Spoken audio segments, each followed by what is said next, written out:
The snow was falling heavily outside the glass windows of Morrison & Associates marketing firm as I walked through the lavishly decorated office halls on December 22nd.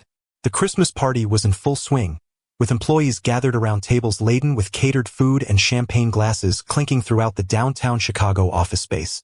The smell of roasted turkey and cinnamon filled the air, mixing with the subtle fragrance of expensive perfumes and the leather scent from new briefcases that some employees had received as early Christmas bonuses.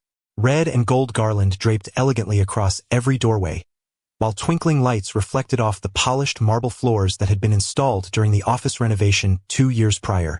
I had been working at this company for 7 years, climbing my way up from an entry-level marketing assistant to senior marketing director, and tonight felt different somehow. There was an electricity in the air that had nothing to do with the holiday decorations hanging from every corner. Perhaps it was the rumors circulating about potential partnership announcements in the new year, or maybe it was the unusually generous bonus checks that had been distributed earlier that week. Whatever it was, the atmosphere felt charged with possibility and anticipation. Marcus Morrison, the boss's 28-year-old son who had been handed the position of vice president straight out of business school 3 years ago, stood near the bar with his usual crowd of yes-men and company sycophants. His perfectly pressed navy suit probably cost more than most employees made in a month, and his arrogant smile never seemed to leave his face. The Rolex watch on his wrist caught the light from the chandelier above, a graduation gift from his father that he made sure everyone noticed during important meetings. His Italian leather shoes, handmade loafers that he had mentioned cost $3,000, clicked against the marble floor as he moved through the crowd like a peacock displaying its feathers. I had always done my best to avoid unnecessary interactions with Marcus, preferring to focus on my work and maintain professional relationships with clients and colleagues who actually contributed to the company's success. But tonight he seemed determined to make his presence known to everyone in the room, holding court near the premium bar setup that featured top-shelf whiskey and imported wine, telling stories about his recent vacation to the French Riviera where he had supposedly made connections with European marketing executives. If you're enjoying this story so far, please subscribe to our channel to help us bring more real-life stories like this one, and let us know in the comments where you're watching from around the world. The office Christmas party had always been a time for employees to relax and celebrate another successful year, but Marcus had a way of turning every gathering into his personal stage. He moved through the crowd like he owned the place, which technically he would someday, reminding everyone of his future inheritance at every opportunity. His father, Robert Morrison, had built this company from nothing 40 years ago, starting with just a small advertising agency in a cramped office above a deli on the south side of Chicago. The old man used to tell stories about those early days when he couldn't afford proper office furniture and used cardboard boxes as filing cabinets, working 18-hour days to land his first major client, a local restaurant chain that needed help with their newspaper advertisements. Now Morrison & Associates was one of the most successful marketing firms in the Midwest, with over 200 employees spread across 3 floors of a prestigious downtown building and clients that included major Fortune 500 companies from Detroit to Kansas City. The company's success was built on Robert's philosophy of treating every client like they were the most important account, regardless of their size or budget, and hiring talented people who shared his commitment to excellence rather than those who simply had the right connections or educational pedigree. I was standing near the refreshment table, making small talk with my colleague Sarah from the graphic design department, when Marcus approached our group with his signature swagger. Sarah had been telling me about her daughter's acceptance to Northwestern University, the same school where Marcus had earned his MBA, though she was paying for her daughter's education through years of careful saving rather than family wealth. The conversation immediately shifted as he inserted himself into our discussion about year-end bonuses and performance reviews, somehow managing to turn Sarah's proud moment into an opportunity to brag about his own academic experiences and the influential professors he claimed to know personally. Sarah and I exchanged glances as Marcus began his typical routine of name-dropping clients and bragging about deals he had supposedly closed single-handedly. The truth was that most of his successful client relationships had been inherited from other account managers or facilitated by his father's long-standing business connections. He had a talent for taking credit for team successes while distancing himself from any projects that didn't meet expectations, always finding ways to blame external factors or other people's execution for any shortcomings. The December wind rattled the office windows as he launched into yet another story about his latest business school networking event, this one apparently featuring several hedge fund managers and venture capitalists who were supposedly interested in investing in marketing technology startups.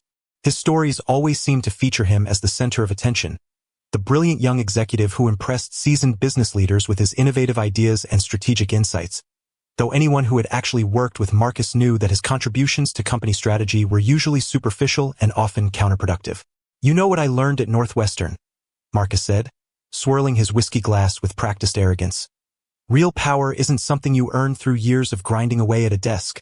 Real power is inheritance. It's about being born into the right family, having the right connections, and understanding that some people are simply destined for leadership roles." His words hung in the air like the cigarette smoke from the designated smoking area just outside the building. Several employees who had been listening politely suddenly found reasons to excuse themselves from the conversation. Sarah looked uncomfortable and mumbled something about needing to check on her team before quickly walking away. I should have followed her lead, but something about Marcus's condescending tone and the way he looked directly at me while delivering his little speech made my blood boil. Here was someone who had never worked a day of overtime in his life, never had to choose between paying rent and buying groceries, never had to prove himself through actual results rather than family connections. The injustice of it all hit me like a cold Chicago wind cutting through downtown streets. "That's an interesting perspective, Marcus," I replied, keeping my voice steady despite the anger building inside me. "I've always believed that real power comes from competence, hard work, and the ability to deliver results when it matters most. Inheritance might give you a head start, but it doesn't guarantee respect or long-term success."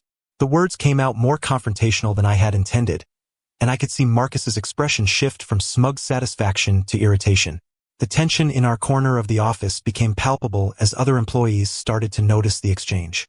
Marcus's face flushed slightly, whether from the alcohol or embarrassment, I couldn't tell. He leaned closer to me, lowering his voice but speaking loud enough for the nearby employees to hear every word. "Listen, David, you've done good work here, I'll give you that. But at the end of the day, you're just another employee. I'm family. When my father retires, I'll be running this company, and people like you will be working for people like me. That's just how the world works." The Christmas music playing in the background seemed to mock the uncomfortable silence that followed. I could feel the eyes of my colleagues on us, waiting to see how I would respond to such a blatant display of privilege and arrogance. Part of me wanted to walk away and avoid making a scene at the company Christmas party, but another part of me felt compelled to stand up for every hard-working employee who had ever been dismissed simply because they weren't born into wealth and connections. "You might be surprised by how the world actually works, Marcus," I said, meeting his gaze directly. "Family connections can open doors, but they can't keep those doors open if you don't have the skills to walk through them successfully. This company's success came from your father's vision and hard work, not from his DNA. If you think inheritance alone is going to sustain that success, you might want to reconsider your business strategy." The conversation ended abruptly when Robert Morrison himself appeared at our group, probably having sensed the tension from across the room. He was everything his son wasn't. Humble despite his success, respectful to every employee regardless of their position, and genuinely interested in the people who worked for him. Robert had always treated me fairly, promoting me based on performance and giving me opportunities to prove myself on major client accounts. His presence immediately diffused the situation, but I could see Marcus shooting me hostile looks for the rest of the evening. That evening, as I drove home through the snowy streets of Chicago, Marcus's words echoed in my mind like a broken record. Real power is inheritance. The more I thought about it, the angrier I became. Not just at Marcus personally, but at the entire system that allowed mediocrity to rise to the top simply because of family connections while talented, hardworking people remained stuck in subordinate positions. I passed the small apartment building where I had lived during my first 3 years at the company, barely scraping together rent money while working overtime to prove myself on every project, and contrasted that struggle with Marcus's effortless ascension to executive status. The drive through Lincoln Park took me past the coffee shop where I used to spend early mornings reviewing client proposals before heading into the office, determined to be better prepared than anyone else in every meeting. I remembered countless nights working until 10 or 11 p.m., perfecting presentations and researching market trends, while Marcus left promptly at 5:30 to attend networking events or social gatherings that he claimed were essential for building business relationships. The irony was that his social connections rarely translated into actual business results, while my late-night research and preparation consistently led to successful client outcomes and account growth. I had been planning to stay at Morrison & Associates for the long term, hoping to eventually make partner or at least secure a senior management role that would provide financial security and professional satisfaction. My performance reviews had always been excellent, my client retention rate was among the best in the company, and I had personally brought in over $15 million in new business during the past 3 years. But Marcus's comments made me realize that merit-based advancement might be an illusion, that no amount of hard work or success could overcome the fundamental advantage of being born into the right family. Over the following weeks, as we returned from the holiday break and settled into the new year, I couldn't shake the feeling that something fundamental had shifted in my relationship with the company. Marcus seemed to go out of his way to undermine my authority in meetings, questioning my decisions in front of clients and making snide comments about employees who thought they were more important than they actually were. It was clear that our Christmas party confrontation had made me a target for his insecure need to assert dominance. The office atmosphere in January was markedly different from the festive mood of December. The post-holiday blues seemed to affect everyone, but Marcus's behavior toward me had become increasingly hostile and unprofessional. During a staff meeting to discuss first-quarter objectives, he interrupted my presentation 3 times to suggest modifications that would have weakened our proposed strategy. Each interruption delivered with a condescending smile that made it clear he was exercising power for its own sake rather than trying to improve our business outcomes.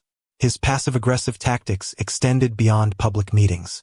I began receiving emails questioning my expense reports for client entertainment, despite the fact that my expenses were consistently lower than those of other senior managers and always resulted in measurable business development outcomes. He started scheduling important meetings during times when he knew I had prior commitments with existing clients, then using my absence as evidence that I wasn't fully committed to the company's strategic planning process. It was a textbook case of workplace bullying, made more frustrating by the fact that his behavior was enabled by his family position and protected by the assumption that he would eventually inherit company leadership. The breaking point came during a client presentation in late January. I had spent 3 weeks developing a comprehensive marketing strategy for a potential new client, a tech startup looking to expand their reach in the Chicago market. The presentation went flawlessly, with the client expressing enthusiasm about our proposed approach and timeline. The startup's founders, both young entrepreneurs who had built their company from scratch in a garage just 2 years earlier, were impressed by the detailed market analysis and creative campaign concepts that my team had developed through extensive research and collaboration. However, as we were wrapping up the meeting, Marcus suddenly interjected with several changes to the strategy that would have completely undermined its effectiveness. The timing was particularly problematic because the clients had already expressed strong interest in our original proposal, and Marcus's suggestions directly contradicted market research data that we had presented just minutes earlier. I could see the confusion on the clients' faces as they tried to understand why we were suddenly proposing a completely different approach from what they had just approved. "I think we need to take a more conservative approach here," Marcus announced, despite having contributed nothing to the strategy development and having skipped the 3 preparatory meetings where we had discussed market conditions and competitive landscape in detail. "My experience in the industry tells me that aggressive marketing campaigns often backfire for companies in this sector." His comments were not only wrong but potentially damaging to our relationship with the client, particularly since aggressive digital marketing was exactly what this tech startup needed to compete against established players in their market space. I watched in frustration as weeks of careful planning were dismissed by someone whose industry experience consisted primarily of attending networking events and riding on his father's reputation. After the client left, I requested a private meeting with Marcus to discuss the presentation and his last-minute interference.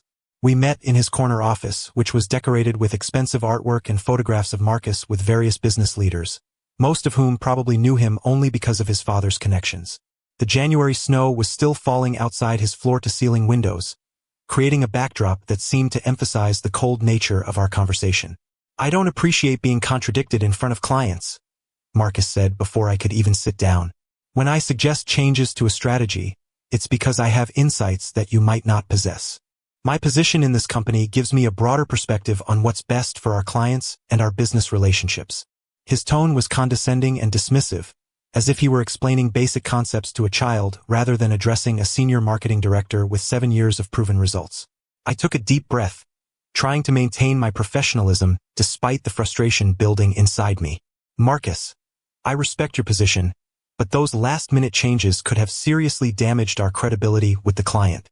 The strategy one presented was based on extensive market research and analysis of their specific industry challenges. When we make arbitrary changes without proper consideration, we risk losing their trust and potentially their business." His response revealed everything I needed to know about his character and his approach to business. "David, you need to understand something. This company doesn't belong to the employees who work here, no matter how hard they work or how much they think they contribute. It belongs to the Morrison family, and that means my opinion carries more weight than yours, regardless of your research or analysis. If you can't accept that hierarchy, maybe you should consider whether this is the right place for your career. The threat was unmistakable, and I realized that Marcus was essentially telling me to submit to his authority or find another job. The irony wasn't lost on me that someone who had inherited his position was questioning my dedication to the company that I had helped build through years of hard work and successful client relationships. As I sat in his office, looking out at the Chicago skyline that I had grown to love during my time at Morrison & Associates, I made a decision that would change everything.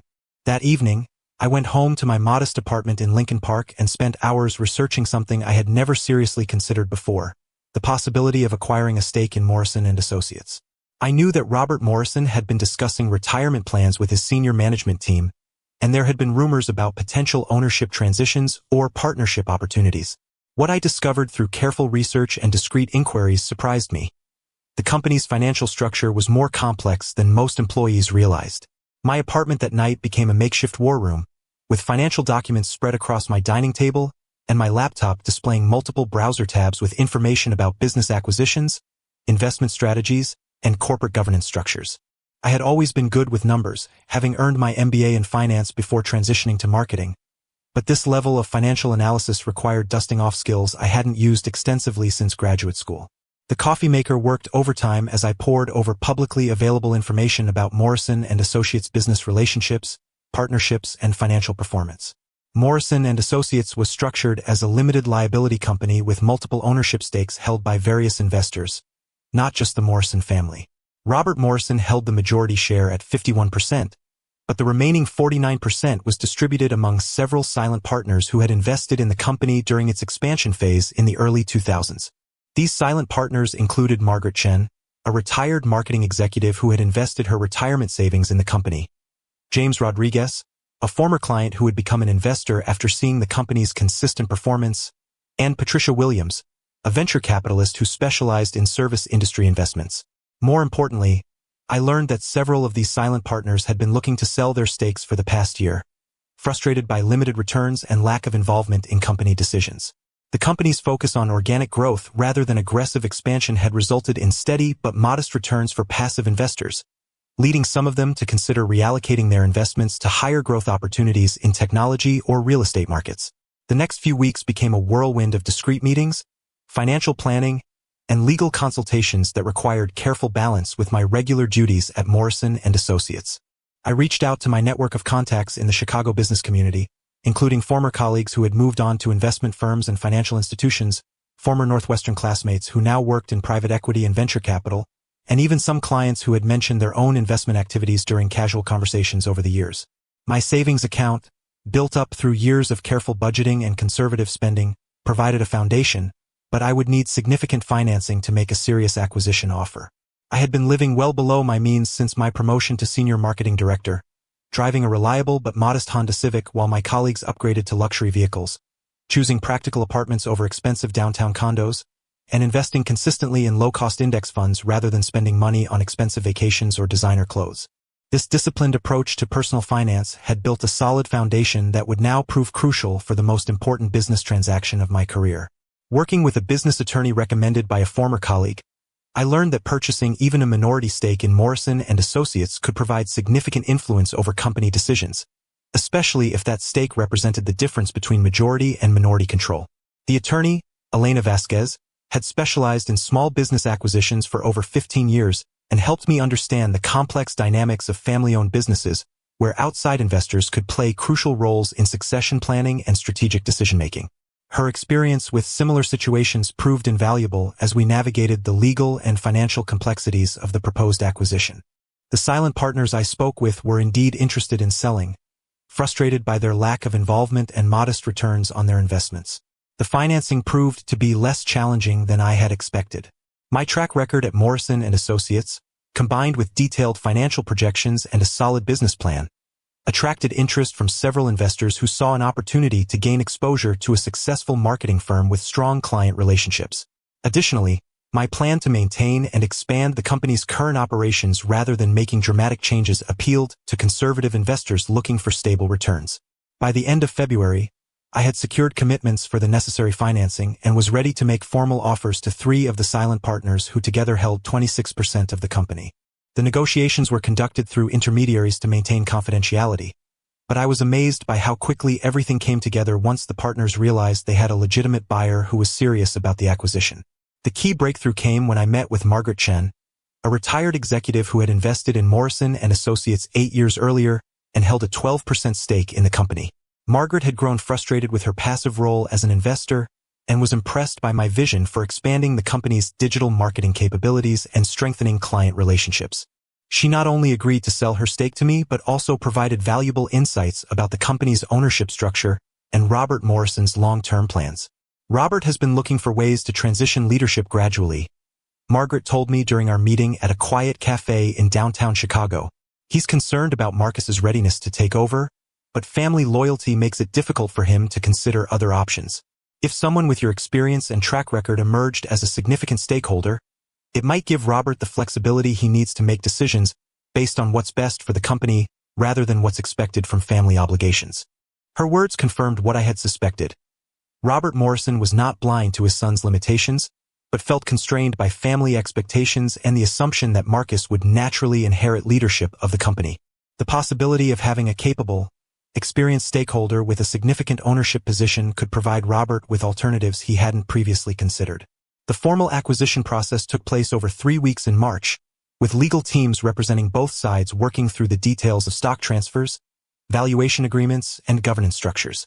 I maintained complete confidentiality throughout the process, continuing my regular duties at Morrison & Associates, while simultaneously orchestrating what would become one of the most satisfying business transactions of my career.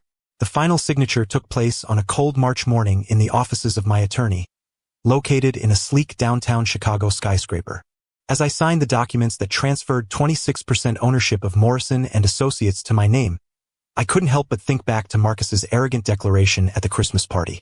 Real power is inheritance. Well, I was about to show him that real power could also be earned, purchased, and wielded by people who understood the value of hard work and strategic thinking. The reveal came during the monthly board meeting in early April, which I attended for the first time as a significant shareholder rather than just an employee. Robert Morrison had called the meeting to discuss quarterly results and strategic planning for the remainder of the year. Marcus was present in his usual capacity as vice president, along with the other senior managers and the remaining shareholders. Robert began the meeting by announcing that there had been some changes in the company's ownership structure, and he asked the corporate secretary to provide details about recent stock transfers. I watched Marcus's face carefully as the secretary read through the documentation, explaining that David Chun, that would be me, had acquired 26% ownership through purchases from 3 previous shareholders and was now the company's second-largest stakeholder after Robert Morrison himself. The silence in the room was absolute. Marcus's expression went through several phases: confusion, disbelief, and finally anger as the implications became clear. He was no longer the automatic heir to company leadership, no longer the unchallenged future of Morrison & Associates. Instead, he was now accountable to shareholders who had the power to influence major decisions about the company's direction and leadership. How is this possible? Marcus demanded, looking back and forth between his father and me. These were supposed to be silent partners. How can an employee just buy their way into ownership? His voice had a desperate edge that revealed how much his identity was tied to his expected inheritance of the company. Robert Morrison's response surprised everyone in the room, including me. Marcus, these silent partners had every right to sell their stakes to qualified buyers. David has been one of our most successful managers, and his acquisition of these shares actually strengthens the company by bringing in someone with intimate knowledge of our operations and strong relationships with our clients. I think this development could be very beneficial for Morrison & Associates. The meeting continued with discussions of quarterly results and future strategy, but the dynamic had fundamentally changed. Every proposal Marcus made was now subject to scrutiny not just from his father, but from a stakeholder who had actual voting power and a significant financial interest in the company's success. I didn't abuse this new position, but I did speak up when I disagreed with proposed strategies or thought alternative approaches might be more effective.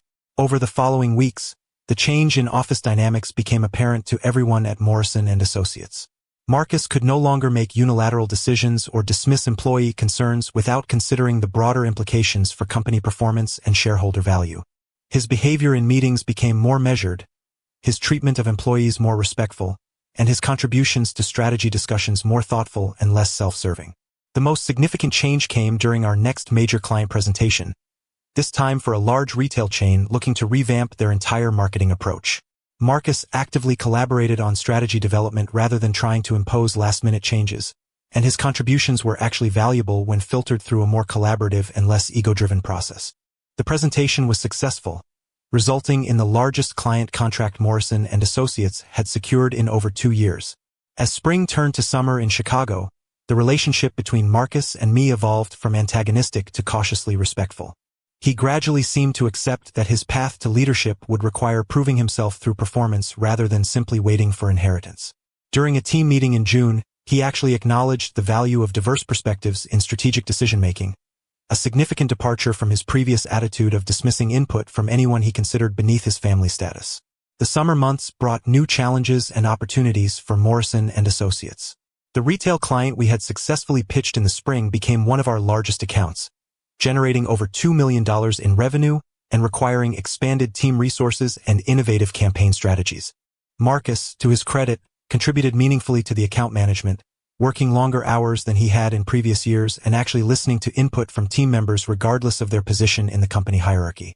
His transformation wasn't complete, but it was genuine and noticeable to everyone who worked with him regularly. Our collaboration on the retail account revealed aspects of Marcus's personality that had been overshadowed by his previous arrogance and entitlement. When freed from the pressure of constantly asserting his dominance, he demonstrated genuine creativity and strong analytical skills that had been wasted on proving his superiority rather than contributing to team success. He also showed unexpected humility when acknowledging mistakes or asking for advice from more experienced team members, suggesting that his earlier behavior had been more about insecurity than genuine malice. The transformation wasn't just about Marcus, though. My new position as a major stakeholder allowed me to advocate for employee development programs, performance-based advancement opportunities, and more collaborative decision-making processes throughout the company.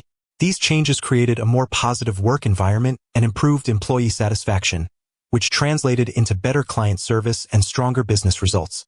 Employee turnover, which had been a persistent problem during Marcus's most arrogant phase, decreased significantly as people felt more valued and saw clearer paths for professional growth within the organization.